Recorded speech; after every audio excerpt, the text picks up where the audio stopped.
Монгол Улсын гавьяат хуульчлал Лүндэ Жанцсан, Монгол Улсын гавьяат багш Инфатор нарын хамтын бүтээл болох Монгол Улсын үндсэн хуулийн эрх зүй хэмээх сурагчиг 3 дахь удаага шинээр хэвлэгдэн нийтийн хүртээл болж байна. Тус бүтээл нь Шихийн утга их сургуулийн төдийгүй Монгол Улсын хууль зүйн шинжилгээ ухааны салбарт үн цэнтэй судалгааны их сурвалж болж байгаагаараа онцлог юм.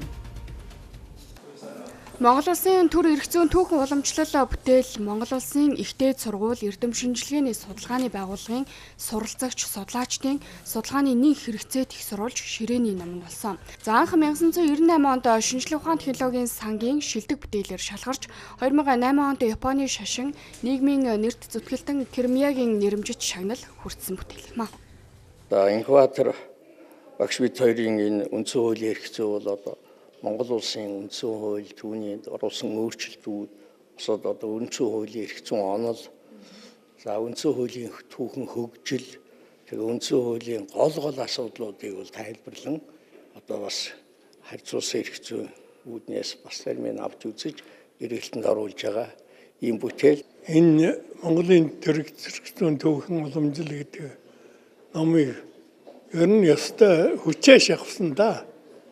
Энийг үзэх гэж олон сурвалж үзсэн. Эний чинь урд нь одоо том профессорууд одоо ялангуяа профессор энэ төр нийлээд бол бас энийг нэгтгэж гаргаж чадаагүй байсан. Тэгээд гаргасан.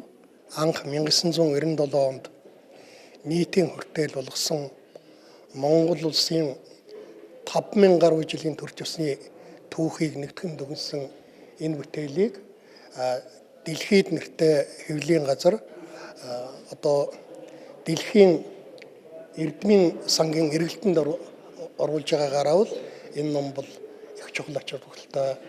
Тус бүтээл анх 1996 онд хуулийн их дээд сургуулиудын анхны сурах бичгийн нэг болж хэвлэгдэж байсан бол уншигчдын хүсэлтээр 2011 онд 2 дахь удаага, за энэ онд 3 дахь удаага шинээр хэвлэгдэн нийтийн хүртээл болж байна.